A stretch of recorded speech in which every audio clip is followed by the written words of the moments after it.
Today, I'm thrilled to be joined by the voice of the Iowa Cubs, Alex Cohen. Alex, welcome to the show. Thanks for having me on.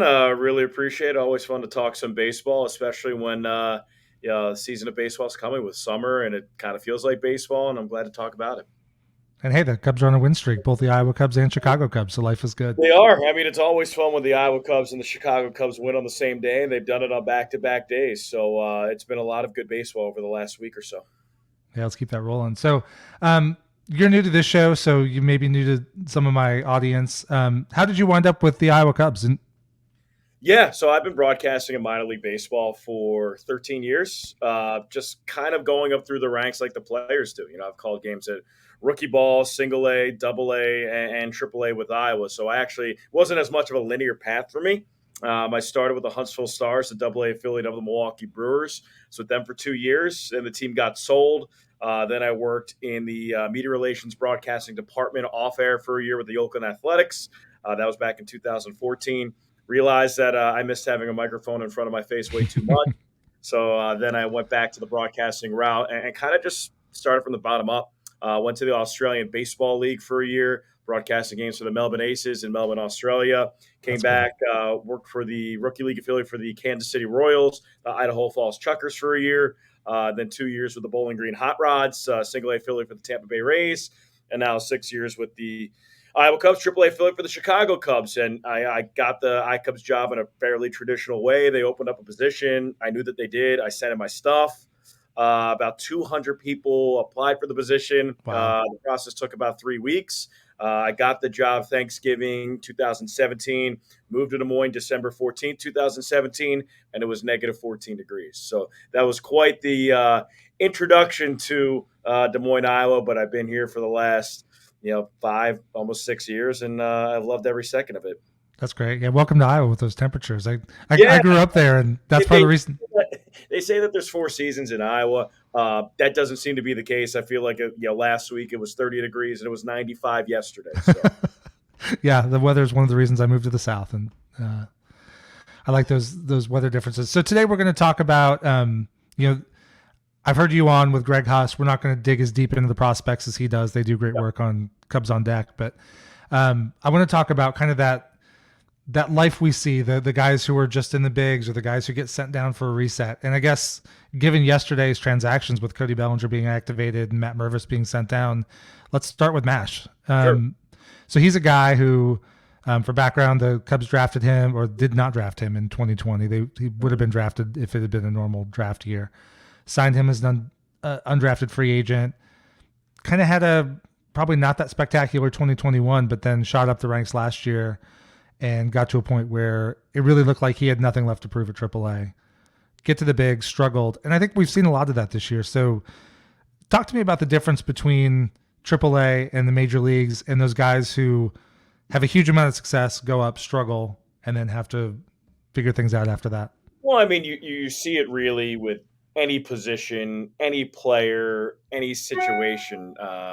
Anthony Rizzo coming up through the organization, who Matt Mervis was compared to early on. Anthony Rizzo came up, debuted, struggled. He was optioned twice. He was optioned with San Diego, and then he was optioned with the Cubs. And Kyle Schwarber, he had immediate success early, and then he got optioned. Ian Happ got optioned after a year and a half up in the big leagues. Mm-hmm. Sometimes you come down here for a reset to come here in front of 5,000 people instead of 50 to work on your mechanics and not be under such scrutiny. Sometimes just need to see more pitches, go through another process. Sometimes you're experimenting with the new position, with the new skill set, with the new mentality. So I think for Matt coming down here just to play every day, not underneath the bright lights of Wrigley Field, and work on not chasing as many pitches out of the zone, which I actually think he did pretty well the last week of the season, or the last week that he was up there. But the difference is, I think the Chicago Cubs, when they're 9 games back, there's different expectations than when they're 3.5 games back Yeah, in the for division. sure. So, being able to come down here and play every day and get the ABs and go through what he learned up there, and come down here and work with hitting coach John Maley on what he did well. Let's do more of that. What he didn't do as well, let's work on that. So I think with Matt that he's a big leaguer, and I think that he'll probably be up later in the season. But right now, with Cody Bellinger being deficient health wise, and really he can only play one position right now to work that knee back. That's first. Well, that's the position that Matt Mervis plays. So you got to have your $21 million man up there and Cody Bellinger in the lineup if you can have him 3.5 games back in the division. And I think that Matt being down here, it'll help for him. So how did the players approach that when, I thought Matt had really good last week. I mean, the last game he played, he had that really good at bat, wound up with a really hard contact line drive. It was out, but it was hard contact oppo, which is always a good sign. Yeah. When they feel like they're there, I guess the players, I'm sure, obviously they want to be in the bigs. Is there a lot of frustration in going back and forth? Especially like Matt had to wait a while because no, that's a really good question, and I think it really depends on who the player is and at what juncture they are in their career. Matt's a pretty objective guy. He's somebody who's pretty logical, doesn't really buy into the drama in the comments, and I think Matt could rationalize like, you know what, I was hitting under 200, I was striking out at a 30% clip. I can come back down here and really work on some stuff. And I think that he recognizes that there is stuff to work on. He builds off the stuff that he succeeded over the last week. But I think that coming off his first call-up, if you're getting option for a guy like Cody Bellinger as a two-time All-Star MVP and is on a one-year deal, I think he can rationalize that. But I think there's certain players in certain spots, depending on if they've been up and down before. If you're 25 or 30, like if you're 35, you're going to think differently than when you're 25. I think course, Matt, yeah. on his first big league extended stint coming back down here, I think he knows that this is not the last chance for him to develop at the big league level. I think that he knows that the Cubs have a long-term void at first base, and he's the first person with the opportunity to get it, and he will get more opportunities to obtain that position. So I think Matt, I haven't talked to him yet, but I think Matt will be very rational about it. But there are certain players that really struggle with it because I think it's their last time up in the big leagues, or they ruined their first opportunity in the big leagues, and that fans are upset, and the front office is upset, and the managerial staff is upset. So it really just depends on the player. And how would that contrast with, let's say, a guy like Miles Mastrobuoni? So the Cubs got him from the Rays. He hit through every level of the Rays system. The Cubs trade for him. Mm-hmm. He gets put in right field, probably a little unfairly for Seiya Suzuki when Chicago decided to take two outfielders on their opening day roster. He's been one that I know has gotten a lot of the fans' ire. And then the Cubs sent him down, and he hit again. Like he posted a 155 WRC plus in Iowa, back up, and he's struggling. Like, how does a guy like that work through maybe being a 4A player and being stuck when I think he knows he can do it?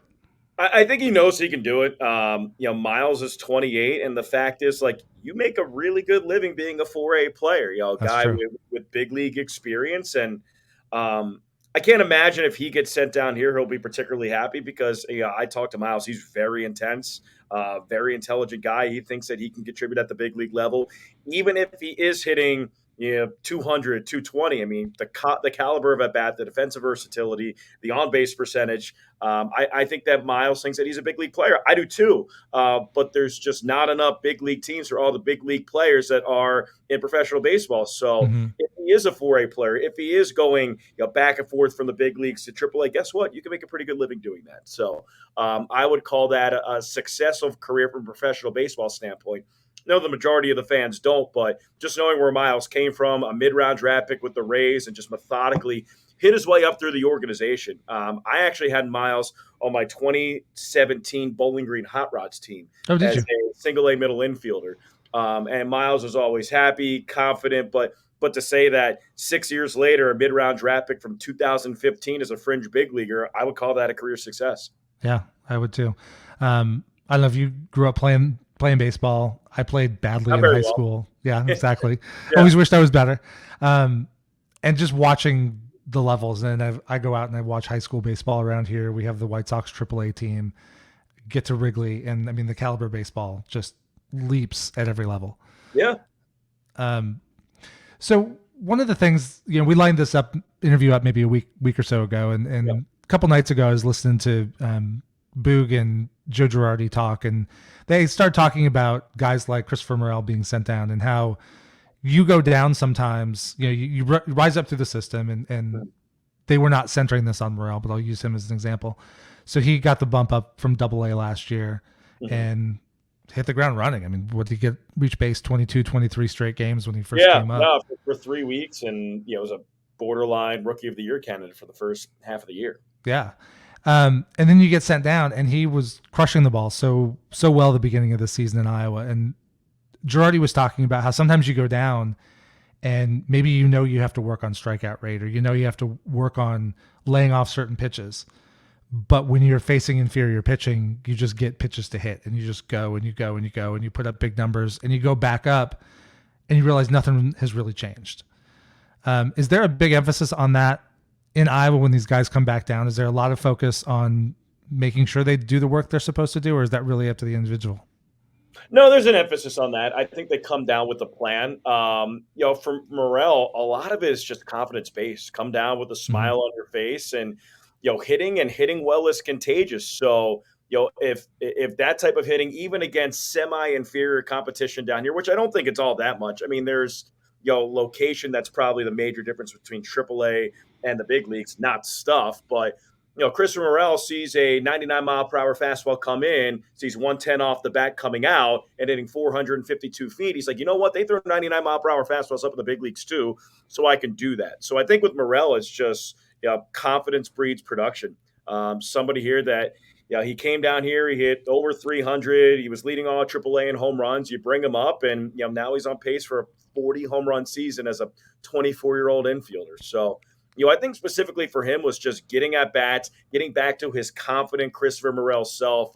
He's a rhythm hitter, so if he Yeah. feels good, swings good, he is good. So, And that rhythm hitter, especially for guys who are maybe fluctuating, like you guys had Nick Madrigal down for what, 10 days, maybe hit about yeah, 600, and yeah, no big deal. no big Hit deal. the home run, 6 doubles, turned into the Jose Altuve of Triple A baseball. Exactly. Yeah, Excuse me. So some guys I think play better, obviously, if they're in the lineup every day. They see pitches every day. But then sometimes the reality is those at bats may not be there in the major leagues. yeah. And like, how do you see when you talk to those guys? What do they talk about the difference being in terms of mental approach? I imagine that's something they have to learn. They do. It's really tough not to play every day. Well, when these guys coming up through high school baseball, college baseball, minor leagues. If you're in the big leagues, odds are you were playing every day in high school baseball, in college baseball, and in minor league baseball. So it's a completely new skill set. I think for Nick Madrigal, it's a little bit different because he has such I won't call it a complex approach at the plate, but it's finite. Like you don't see many strikeouts, you don't see many walks. It is see ball, hit ball. So his skill sets, it actually on paper works out for a bench role because if you bring a guy off the bench, you want him to make contact. You Mm-hmm. want a competitive at bat, and that's why he was drafted fourth overall to make contact and to have competitive at bats. So you just have to know your skill set and know why you're being brought into the game. Situationally, you're down by 3, runners at first and third, 1 out. Probably want to drive the baseball. You probably want to put a ball into the gap. You want to put a good swing on it. You want to try to tie up the game or bring the team closer. If you're coming in the game 3-2 game, 9th inning, nobody out, leading off the inning, you probably want to try to get on base. Probably Mm-hmm. want to try to take pitches. So it's really all situationally, and it takes time for these guys to learn that. But when you're a cerebral player like Nick Madrigal, who has a defined skill set of making contact and putting the ball where he wants to, especially on the ground, I think it's a little bit easier for those players. Yeah, I can see that. Let's move on to I guess at the peak level, you've got the different kinds of players. You got, I guess the best case scenario would be your Chris Bryants or Nico Horners, just, fly through the system, get to the bigs, stick, Yeah. have a career, get a contract. Those guys, probably don't need to talk a lot about those, but I would imagine those guys can also put pressure on the players that they're passing. So when you're maybe like a Jared Young, he had a really good year last year, got a cup of coffee in Chicago. It was probably pretty obvious by midseason that Matt Mervis was coming. Like, how do those guys deal with that? They learn how to be more versatile. You look at Jared and he says, oh man, now we got the top 5 prospect in the organization coming up. I need to do something to stick out. And that was Jared going to the coach to say, hey, I can play third base too. And I was drafted as a second baseman. And let me take fly balls in right field and left field. let me give you a reason to still put me in the lineup, even when we do have these prospects here and have to put them in the lineup. And that's exactly what Jared did. Jared this year has played first, second, third, left, right, and DH. So that gives you more That's great. opportunities to be put in the lineup. And Jared now has a 985 OPS this year. He just had a 10-game hitting streak snapped. He was hitting 444 over the last week with 4 bombs. So if you hit well, they'll find a place to put you in the Mm-hmm. lineup.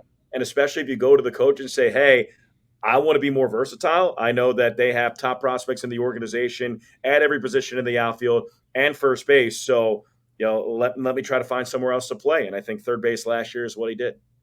Well, I think third base is obviously a place that the Cubs have struggled with the last couple of years. Patrick Wisdom has had his ups and downs. Nick Madrigal's had ups and downs. And that's just this year. Before this year, Nick wasn't even a third baseman. But obviously with Nico Horner at second base, the playing time has dwindled at that position.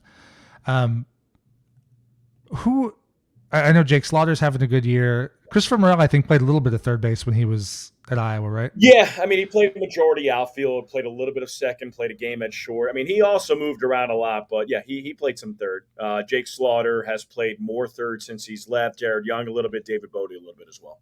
Yeah, David Bodie's another one. He's been up and down really since probably your entire time. Yeah, no, I've had David every single year that I've been with the iCubs, so 2018 to 2023, and it's been really nice seeing the career of David. I mean, everyone's like, oh, well, he had his chance. And I see some comments on Twitter. It's like, well, he blew it. He didn't really blow it. He had 4 years of big league experience from a yeah, guy who was drafted out of community college in 2012. So if yeah, you draft a guy, middle round, I think he was 18th round draft pick, something like that. 2012 out of community college. Are you expecting him to be a 4-year big leaguer or a 2-war player in 2019 when you're making $990,000? I don't think that's the expectation. So if you look at the career of David Bodie, you won that. You won Yeah, that draft pick. You won that contract. So just seeing him here with the amount of clarity that he has in his career and how good of a teammate he's been, played everywhere in the lineup, hit everywhere in the lineup. It's been really nice having him here, and it's been nice seeing David do so well in his career. He's one of the good guys. well, and he hears so many great things. I think it would be very easy for somebody in his position who's had the chances and been back down to almost maybe be better at this point. But it sounds like he's really a guy who's a mentoring figure for the young players. It's the opposite. Yeah, I mean, there are some players that come down here on the back legs of their career, or the back nine, so to speak, that they're bitter. They're upset that they're down here. They question themselves. They question their careers. They question the coach, and they question everything. And I think David being down here this year, where he knows that he's getting a guaranteed salary, and he's providing for his family and his wife and 3 kids, and I think he's come down here with the right mentality, and he's really done everything this team has asked for and infinitely more. Cool. Now, when you look at the younger levels of the minor leagues, everybody is on the up, right? You're either moving up or you're getting past and you're out of baseball. Yep. You get to AAA, there's so much more back and forth. This year, between what I've seen from Nick Madrigal and Miles Mastroboni and some of these guys, it seems like the difference between Major League Baseball and AAA, especially on the offensive side, is getting wider by the year. Is that something that you see as well? I do. I think that pitching wise, there's a main difference. I mean, at the AAA level, even at the AA level, I mean, there's stuff. I mean, you have guys throwing 100, you have right-handed bullpen arms averaging 97 miles per hour, but it's just competitive at bats, location and secondary pitches. I think Nick Madrigal actually coming down here and being able to play every day and just get into a rhythm that's helped him since he's come up. He has a 400 on base percentage, so Mm-hmm. he's drawn more walks than he has struck out. So, but I do think that the main difference is caliber of pitching, balls that are in the strike zone, and competitive balls. I mean, it's also easier here at the AAA level to take pitches because you have an automatic strike zone for the first year. That has definitely simplified the approach where guys can live in that box. Go look at data and say, hey, you're going to swing here and you're not going to swing here. And I think that's really helped certain players. I think it's really helped Jared Young. His chase rate has dropped, exponentially. His walks have increased exponentially. So I think the automatic strike zone at the AAA level has made an interesting addition to this, where it's actually given the hitters the advantage. They don't have Okay. that in the big leagues. No, it doesn't sound like we'll have it next year either. I don't think they will. I really do think that the challenge system plays.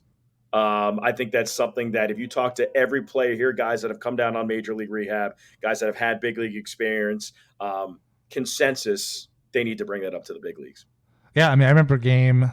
I saw the umpire scorecard afterwards, and the umpire scorecard was not super lopsided, but there were Ian Happ and Seiya Suzuki both got called out on 3-2 pitches that were objectively off the plate. Yeah, go to the You helmet. reverse those, and all of a sudden, the pitcher's throwing another 15 pitches in the first inning, guys on base.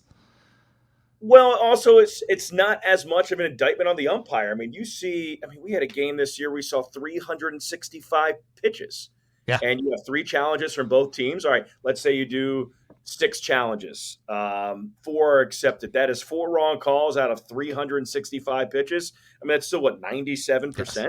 Like, it's okay to make four mistakes in a span of 9 innings. Like, I Right. don't think it's an indictment as much of an indictment on the umpires as many would think. I actually think both the review system and some of those umpire scorecards actually highlight how good they are. I would agree. I was looking at Pat Hoberg's the other night, and it was spectacular. I mean, Yeah. it was, these guys are throwing 95 mile per hour cutters and 102 mile per hour two seamers, and Yohan Duran's throwing 105, and you don't know where it's landing. And I think just seeing these guys calling correct games at a 95, 97% clip, I mean, I would take that on any of my high school tests, college Yeah. tests. Jeez. I mean, it's easy to watch and see the screen, right? The ball did or did not go in the box, but Yeah, but when you have a 105 mile per hour projectile, your face is a little bit different. and the movement on those is just insane. It's crazy. Earlier in my podcast, I had interviewed David Da Silva, one of the mental skills coaches with the Cubs, and he had talked about some of the things they're doing through the system. I mean, do you see? I imagine the AAA is a group that really gets a lot of kind of mental skills attention because of that pressure and the having to adjust to going back and forth. Have you seen a change over the last couple of years in terms of how the players handle that? Yeah, I mean, I actually think the Cubs have been ahead of the game when it comes to mental skills and mental health, and providing the mental acuity to deal with the AAA shuffle, the I-80 drive from Des Moines to Chicago. I think the Cubs have been ahead of it and recognizing, especially with a high payroll, large market, deep fanhood franchise type of team, there's a lot that comes with that. So, I mean, there have been mental health, mental skills professionals here since I started in 2018. So I think the Cubs have been one ahead of that. And I think the players have taken advantage of those resources. That's great. Let's talk about pitching for a few minutes. So we've talked a lot about the hitters. On the pitching side, there's always, there's not as much shuffling of hitters typically. I mean, you have injuries and rehabs and stuff like that, but there's always the bullpen shuttles. Especially now you got the limitation of 13 pitchers on the staff. Yeah. You have a bad week, you get blown out a couple times, you burn that bullpen, you got to shuffle some guys back and forth. And we've seen this year, I think some guys kind of take a step back that we were excited about last year. Keegan Thompson for one. Manny Rodriguez, I know he's been coming off a big arm injury. Estrada just got sent back down after having some struggles. Like, what's life like for those relievers who probably often know they're going up just for, they may only be going up for a week or two? It's tough. I mean, they go for a week or two, and then they are in a completely different role. So, odds are the relievers here at the AAA level that are 7th, 8th, 9th, high leverage guys are going up to the big leagues, and they're not high leverage guys. So it's thrusted in a different role. Here at the AAA level, if you're a high leverage guy, you're pitching every other day. If you're not in the big leagues, especially with the off days, you're pitching every fourth day. So just getting into the routine, and the Cubs have a lot of guys who were starters, now relievers in one role, relievers going to another role. So it's a lot of learning on the fly. Remember, Jeremiah Estrada, starter, coming up through the organization, then thrust it into the bullpen. And, here was an 8th inning guy and goes up as a 6th inning guy. So you have to use a different arsenal of pitches. Hitters are different approaches of the game. It takes an adjustment point for that. So, and now here at the AAA level, the caliber of arm in the time that I've been here since 2018 has changed dramatically. You look at the Outcomes bullpen now. Daniel Palencia comes in, gets his first career save yesterday. His first fastball was 99.7 miles per hour. Bailey Horn came in through an inning and a third, struck out 3, left-handed, great curveball, fastball at 97.5 miles per hour. Every single arm in this bullpen, Manny Rodriguez, 98. Cam Sanders, 99. Nick Birdie, 100. Daniel Palencia hit 101. When I first got here in Iowa in 2018, there was one right-handed pitcher who threw over 98 miles per hour, and that was Dylan Maples. Now you have Yeah. everybody on the roster who throws over 98 miles per hour. It's a completely different, skill set, arsenal of pitching that this iCubs bullpen has, and that this organization's bullpen has. I mean, they brought up a couple arms, bring up Ryan Jensen, first round draft pick, put him in the bullpen. He's throwing 97. Mm-hmm. It's so crazy. Well, I think that was a big change, 2019, when they overhauled the pitching infrastructure. They had gotten to the point where all these teams were bringing out these young arms throwing 99, and the Cubs just didn't have that anywhere. Yeah. But now I think we're starting to see it. Those guys who came in the system and got transitioned from maybe being starters to relievers, are hitting AAA now. It's crazy. I mean, we had Hunter Biggie throw his second AAA outing yesterday. Hunter Biggie, 12th round draft pick from Harvard, 6 foot, 205 pounds. And his first fastball is 97.2 miles per hour. And you're just like, oh my goodness. Like the caliber of arm talent now and arm health now is just so different from when I started in baseball 13 years ago. And when I joined the Cubs organization 5 years ago, it's been a complete overhaul. Yeah. Well, and I felt bad for Nick Birdie. I mean, I was following him in Iowa, and he was having a great run, got up to Chicago, struggled his first outing, but then had a good outing, and then the appendectomy, and now he's just set back for a while. It's tough. I mean, he's had a really tough injury history, but I will say having the appendectomy when you're on the 60-day big league IL, it's a little bit more lucrative, and it puts you in a better That's situation. probably the right place to It's a small win in a tough situation. That's true. So what have you seen from like Keegan Thompson? So Keegan Thompson's, you talk about changing roles. I mean, he came up a starter, went to the pen, became a starter, went back to the pen as a long guy. And I think he's, at least from where I sit, he's struggled to pitch back-to-back days or recover quickly. Do you think his struggles this year are because of that constant change in role, or is... No, I don't think so. I think that, starting spring training, throwing 91, 92 miles per hour, maybe he tried to change mechanically and show some more deception. And then once he got his stuff back, now he's throwing 94 to 96. He topped out at 96.4 the other day. Things got rewired a little bit. I think they got a little convoluted. So coming back down here, I think he's actually looked really good in his last two outings. And it's just been a shift in pitch shape. I mean, in years past, fastball cutter with a little bit of curveball. His curveball's been his best pitch down here. So now it's reframing that mindset that, maybe the cutter that was my best pitch over the last 2 years, that could be my secondary pitch. And that I could throw my curveball, which has been, you look at the metrics on his curveball since he's been here, it's been disgusting. So it's like, maybe I have to rewire it. Maybe I go fastball curveball now. And secondarily, I go cutter. So I think it's just recognizing the adaptation of the stuff that you have, some stuff that's falling off, some stuff that's peaking up over the course of a career and a season, and adapting that way. I think Keegan's looked much better than his line is down here. I think especially against right-handed hitters, he's been pretty dominant. He's left a couple fastballs over the plate, but I think over his last three outings, it's been 94, 96 with good fastball placement. The strikeouts are up, the velocity is up, the spin on the curveball is up. I think the stuff is playing better. I wouldn't be surprised seeing him back up in the big league soon. I think he's looked pretty good. That's good. I was wondering when he went down, because the Cubs have so many arms at AAA, I think it's been easier to just let him stay and get the work he needs and get right versus... Yeah, I mean, and I think that, as I said, I think throwing 91 to 92 and trying to overcompensate for that in spring training and go up to the big leagues March 30th when it's freezing and make sure that you're productive. And now, it's getting warmer. The body's feeling better. Now your stuff is 94 to 96 and you're throwing you're 91 to 92. It's just different.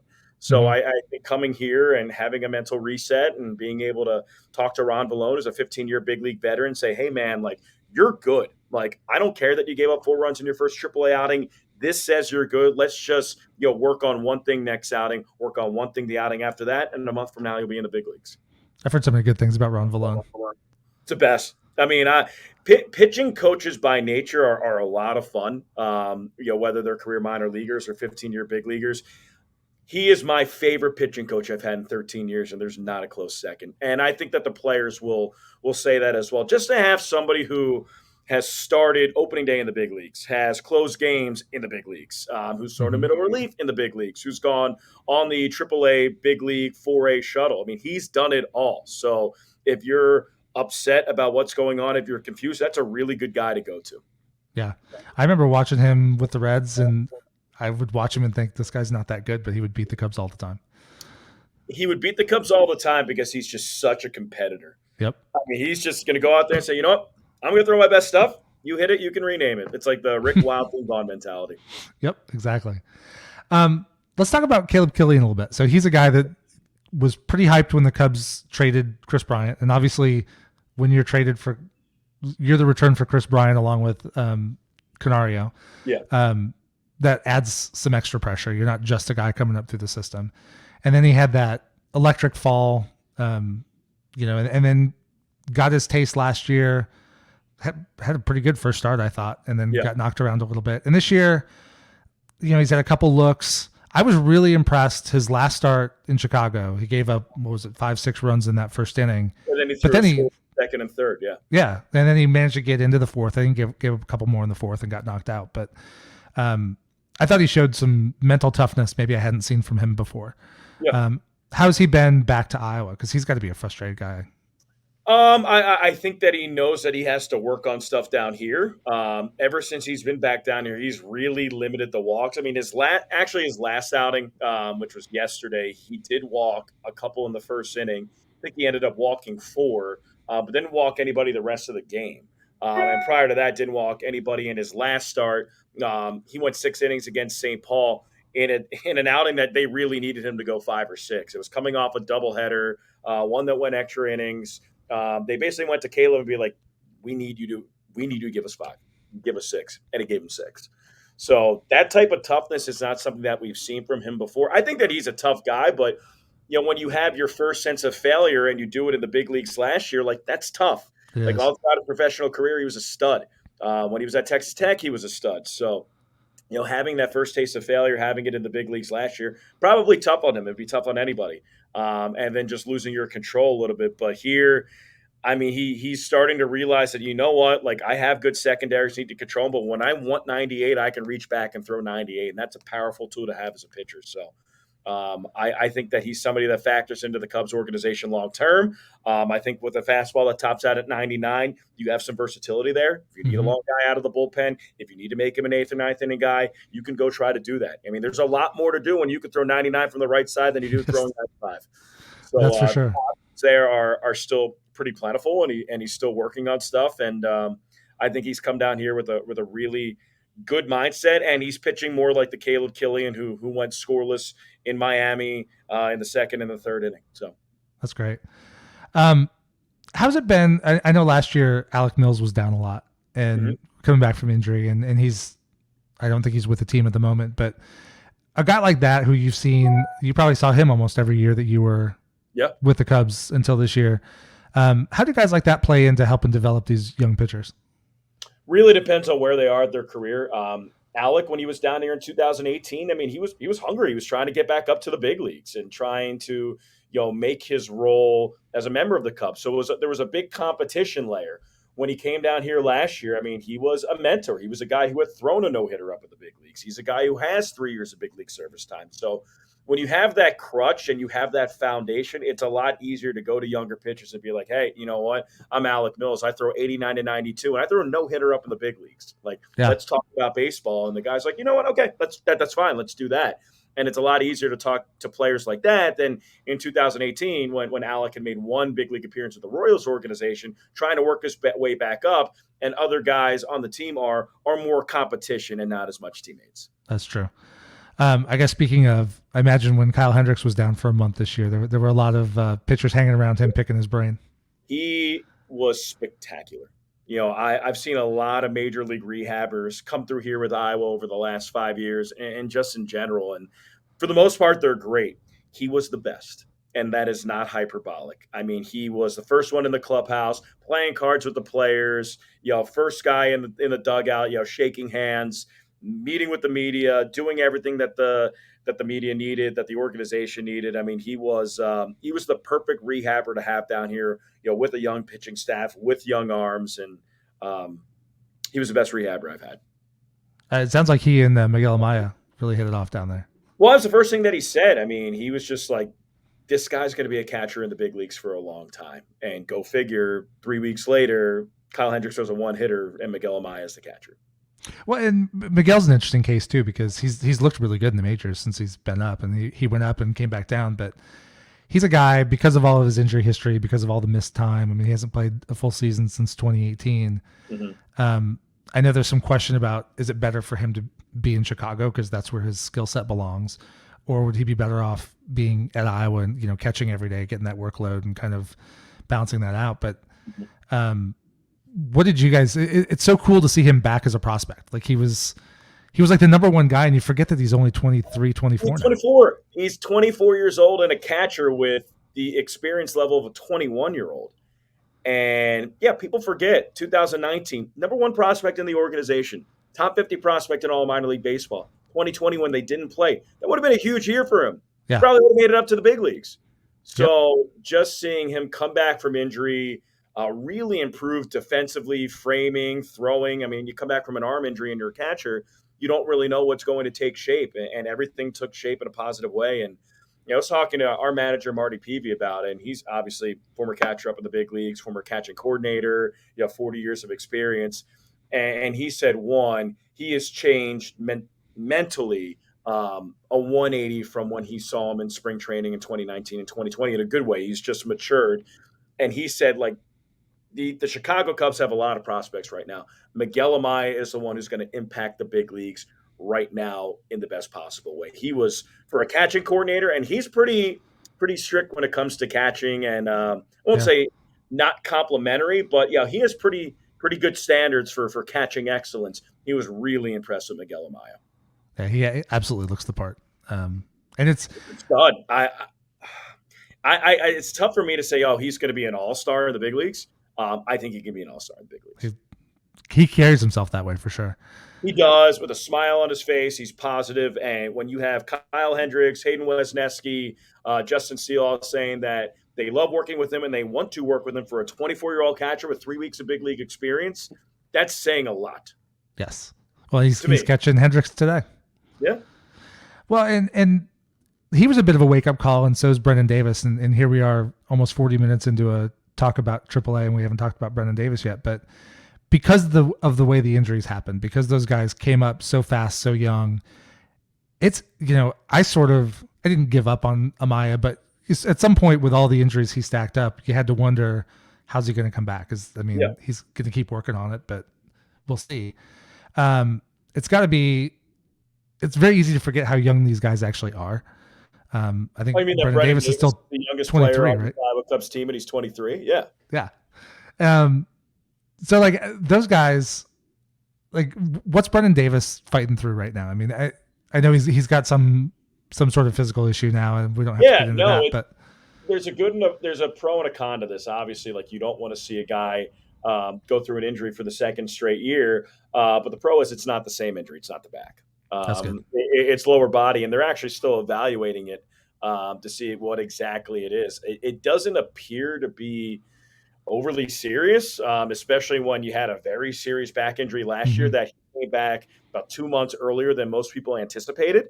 So it's not that same injury. It's a shame for Brendan because the last 10 games before he got hurt, he was starting to swing it. He had a double to right center here at Principal Park, I think like 2 or 3 days before he got hurt.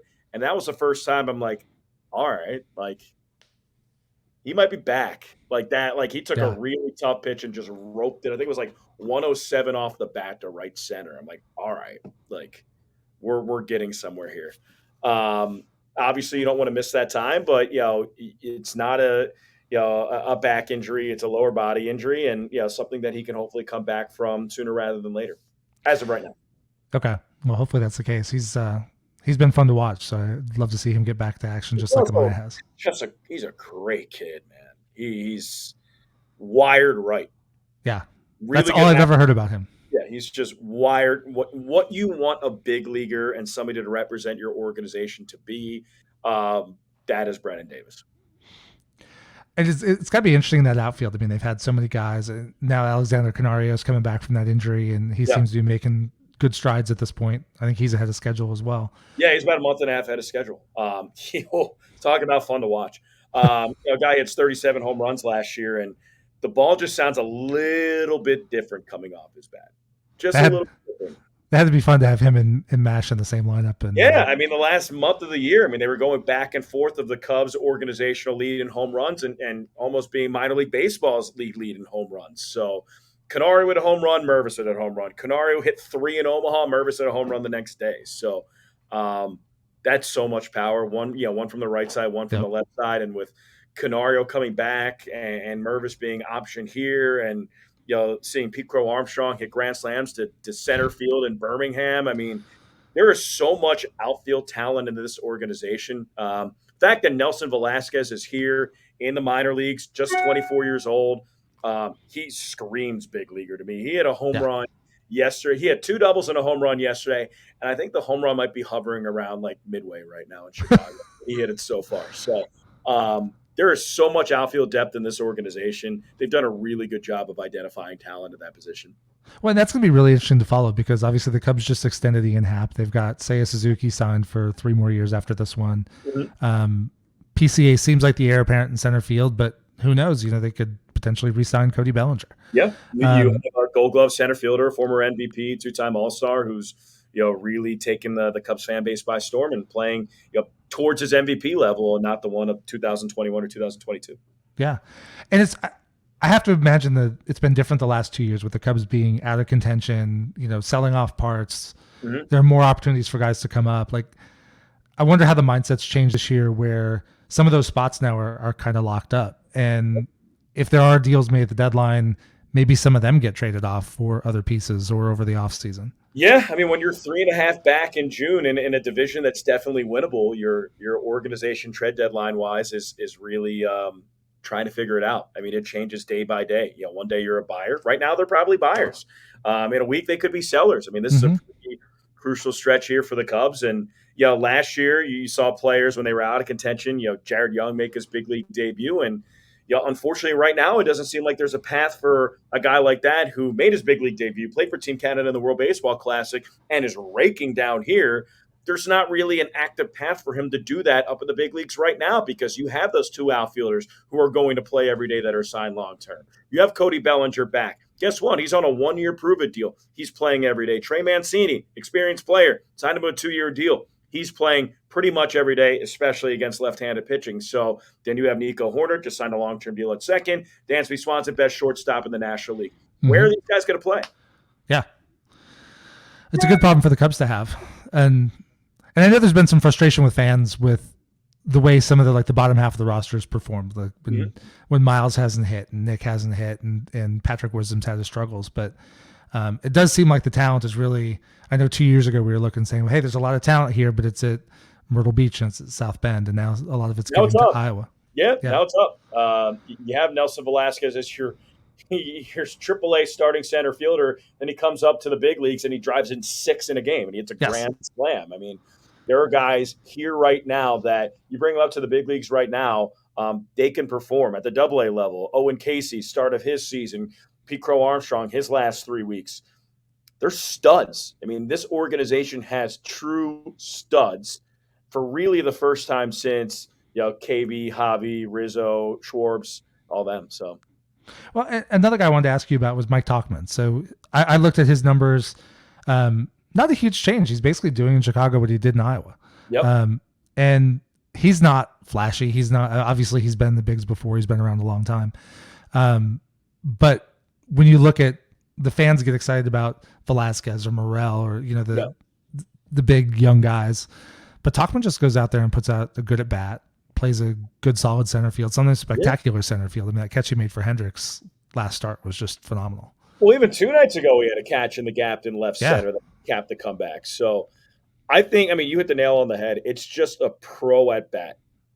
I mean, in a sport where you fail 65% of the time, don't get on base, and you're an all-star, the other 65% of those at bats, you need to find some way to make them productive. If you strike out, how many pitches are you seeing? If you get out, are you advancing runners? Mm-hmm. Are you working deep counts? Are you fouling pitches off? Are you tiring the starting pitcher? And I think that Mike Tauchman, the reason that he's up there, he has the perfect mentality to know his role. I mean, he knows that, when I'm 32 years old, I'm in an organization that has both corner outfielders signed for 3 years and 4 years respectively. I have Cody Bellinger here on a prove-it deal. I'm probably not going to play every day, but when I do, I'm going to do the same things that have gotten me here. I'm going to get on base at a 385 clip. I'm going to try to hit 270, and I'm going to see 7 pitches per at bat and play good defense and run well and just do what got him here. He's not going to do anything extraordinary, try to hit 3 home runs, but he's going to win you baseball games. Yeah. Well, one thing I look back, obviously I followed that 2016 team and had so much fun with it. And we all remember Chris Bryant and Javi Baez and the young Wilson Contreras and those guys. But I think what really made things roll was having Ben Zobrist and Chris Coughlin and Tommy LaStella and Dexter Fowler be some of those guys in between the young, exciting players that would just grind in at bat. Yeah, and even the catchers with Rossi and Miguel Montero. Oh, Montero, yeah. Yeah, it's just you need to have situational role players that aren't upset with not playing half the games in a series. That need to be okay when their number is called. I'm going to give in and give a quality at bat. If I'm a pitch runner, I'm going to take that extra base. Not everybody has that mentality. Some people struggle when they're not playing every day. When you have a 26-man roster and 13 to 14 position players, you need complementary players to succeed. Mm-hmm. Yeah. And I guess to Morel, he kind of fits that mold. He's bounced around a lot, and lately I've heard he's not as comfortable being DH. I have to assume that's kind of the way he's such a ball of energy and just has too much time to. Yeah, I mean, he's just so used to his athleticism being put full force. Like when you can run like him, throw like him, it's all like a mind rewiring. I think that he's at his best when his mind and his feet are working for 3 hours straight, not once every 3 innings. Yeah. Where did he look best defensively? You've probably seen him at more positions than just about anybody. I think that he's a really good athlete at third. I think there's a little bit of a long release point there with the throwing. I think that's something that they have been working on. I think his natural athleticism plays better in center.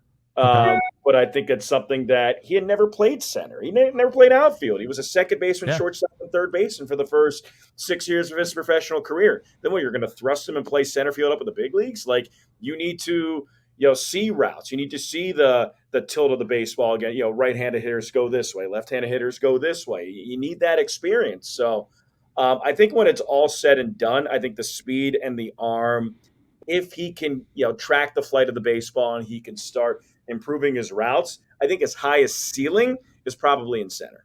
Okay. Do you have a sense of I've been surprised this year, honestly, with the problems at third base, like literally not an inning. Were there things that you saw from him at third base that maybe a reason why the Cubs aren't playing him there? I know he played there some last year and there were some throwing issues, but that seemed like a room slot. Yeah. I think the throwing motion's a little bit long. I mean, especially if you're playing back and you have speed guys from the left side, like it's something that you can get away here at the AAA level. You might not be able to get away at the big league level. So, okay. I think that you'll see him more at third, but I think that as of right now, when you're 3.5 games back, or when you're 3.5 games back of the division, you're going to play him wherever what fits. Yes. And I think you have to ride hot bats. Like, you're not going to play him in center right now because Mike Tauchman's hitting 400 over the last week. You're not going to play him at second because Nico Horner's there. You're not going to play him at short because Dansby Swanson's there. But when they have off days, like, they need somebody who can be a viable backup. And I think that he fits well for this Ben Zobrist role. I think you'll see him at third. I think you'll see him a little bit at second. I think you'll see him in the corners. I think you'll see him in center. So it'll be interesting to see where Christopher Morel projects for the rest of the season. Yeah, and like you said earlier, if you hit, you'll play, and that bat plays. Yeah, 3 hits yesterday. 9 home runs in his first 12 games. If you keep on doing that, they're going to find a way to put you into the lineup, even if it is DH. For sure. I guess one other guy I want to hit on, Jake Slaughter is a guy I've heard more and more about, and again, probably to that third base position. I know he's been playing there a lot, and I think he was drafted as a second baseman, but again with that versatility. What have you seen from him this year? He's such a good athlete. I mean, you look at him, and he's just like a burly guy. He's got like the long beard, and he's like 6'2", stocky, 225 pounds. I mean, he looks like he comes from a family of football players. He looks like an outside linebacker, which is not a position that you would say would reek of athleticism, but you look at his numbers. I mean, he's a 30 double guy. He's a 30 stolen base guy. Some of the plays that he's made at second and third, just like diving to his left, ranging onto the outfield grass, it kind of just makes you go like, whoa, like he can do that. Timely hitting, hitting with runners in scoring position. I think he's fourth in the league in RBIs this season. Was it 52 now? He drove in 2 game one. He drove in 1 yesterday. So Yeah, that's right. power from the right side. I mean, you by the end of the season, he could legit have 30 doubles, 25 steals, 20 homers. Wow. And I know one of the challenges right now is the Cubs have it's the 40-man roster, right? I mean, they last year they had to add, like, Kevin Alcantara is probably a year or two away, Yeah. but you have to add him to the roster because he's absolutely getting taken in the Rule 5 draft if he's not protected. Yeah. There just aren't that many spots, and especially I know early in the season fans were frustrated with Eric Hosmer, that type of thing. But they're to bring up somebody like Slaughter, you got You have to find a spot for him. I mean, then you have to DFA utility player who's shown some value like Miles Mastroboni. And I know people will be like, "Oh, that's easy. Do that." Well, it's not that easy to find a guy who can put together a quality at bat that can play 6 positions. Mm-hmm. That doesn't fall off trees. So I think the Cubs have a lot of guys like that at the AAA level that you want to see get their chance. I mean, they have the minor league hit king in Darius Hill last year. All Darius Hill does do is hit, and he's not even getting a sniff up in the big leagues right now. But I would love to see him go up there and try to get a couple ABs and put bat on baseball because he doesn't strike out much and he doesn't walk much. But then what are you going to do? DFA Mike Talkman? You're not going to do that. There's just not enough space. 26-man roster. You have 30 to 35 qualified big leaguers in your organization, only 26 spots. Yeah. I guess before we get out of here, who else is standing out that maybe we haven't talked about today that fans should maybe pay attention to? Let me look at my roster. Jonathan Perlaza, probably the big one. Another guy that you see him, he's 5'10", 225 pounds, and just the most muscular human being ever. He looks like he should be playing football or a professional wrestler. And right I saw him in the spring. He was just huge. He's a beast. He's an absolute unit. And you see him hitting leadoff, and it's a little confusing because you would expect a guy like that to hit balls off the scoreboard. And he plays like a leadoff guy. He draws walks. He hits with runners in scoring position. He shortens up the stroke. He has a 400 on base percentage. He has a 23 game on base streak. So, a guy like that, where if you look at him, you're expecting lots of power, lots of strikeouts, 3 outcomes.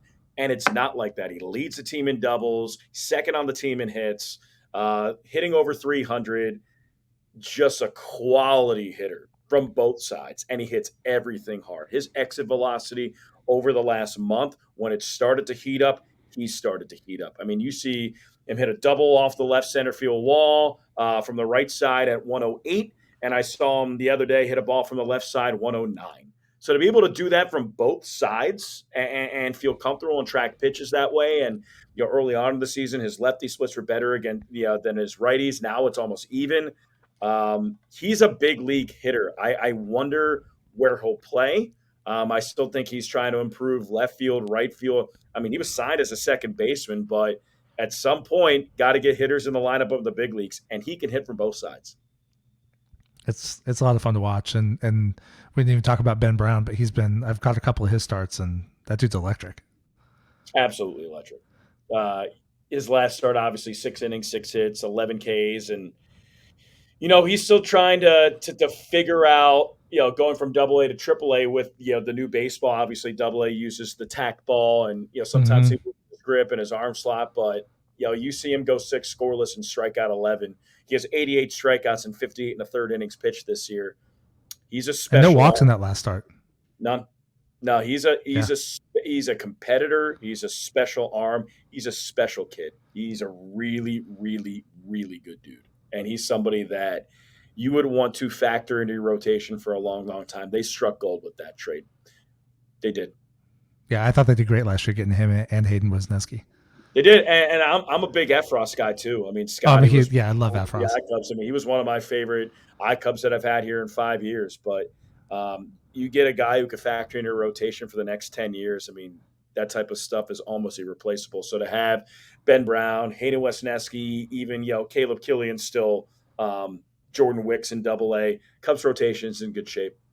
Yeah, and Assad is the guy that I think is often overlooked, but he was just money for the Cubs down the stretch, and he He looked was. amazing in the World Baseball Classic. Yep. No, he's a guy that has shown can now do two roles. Now he's a long guy too. He can go back to starting. I mean, he provides a lot of flexibility. I mean, it's almost like a mini Keegan Thompson situation where he started Mm-hmm. up in the big leagues, he threw well, then they threw him in the bullpen in long stints, and they threw him in the bullpen in short stints, and he succeeded. Now, obviously, Keegan is here right now working on some stuff, but having guys in the organization who can provide that versatility, that's really nice to have. I think it's cool too for these guys that even if it doesn't wind up working out with the Cubs, if they get caught on the wrong side of a numbers game or they're sent off in a trade, showing that versatility, they're going to catch somewhere. We're going to hear about Javier Assad or Keegan Thompson either with the Cubs over the next 5-6 years or somewhere else. Yeah, I mean, I think that Keegan's a big arm for the Cubs, a guy who they drafted high, who was pitching high leverage situations. He was their best reliever last year. Oh, he was so good. He was so good. And I think that getting him back to being Keegan and being comfortable and getting the cutter back and throwing the curveball for strikes and that fastball to 94, 96, I think he is a bullpen and a team-changing arm when things click. I like Javi. I think he's really good. I think that he could be a back end of the bullpen or back end of the starting rotation starter. I think he could be a middle reliever. I think Keegan can be a back end of the bullpen guy. Yeah, I think agree. he's a pretty big deal. Great. Well, thanks for coming on today. Where can people find you? You can find me on Twitter at Voice of Cohen 2. It used to be at Voice of Cohen. I have been hacked. My messages to Elon have gone unanswered, unfortunately. So, but yeah, at Voice of Cohen 2. You can also find us at iowacubs.com. You can watch us on the Valley Live app. You can watch us for 10 more games on Marquee Sports Network. And just follow the Iowa Cubs at Iowa Cubs on Twitter, Facebook, and Instagram. Great. It's so great to be able to see all the minor league action that we couldn't see 5-6 years ago. No, and just seeing that the way the Cubs organization is when it comes to minor league talent, all 4 full season minor league teams are over 500 and they have some studs on them. So if you're not watching Iowa Cubs games, I hope you're watching Tennessee Smokies games. I hope you're watching South Bend Cubs games and Myrtle Beach Pelicans game because there is a lot of talent in this organization. Who's throwing tonight for Iowa? I think it's Riley Thompson, top 30 guy. Cool. Yeah, I looked this morning. It wasn't announced yet. So yeah, I think Riley Thompson's going today, and when you have 3 straight games of Ben Brown, Caleb Killian, and Riley Thompson, that's pretty tough for the opposition. Yes, it is. Well, thanks for coming on the show. Thanks for having me on. Really appreciate it. Thanks.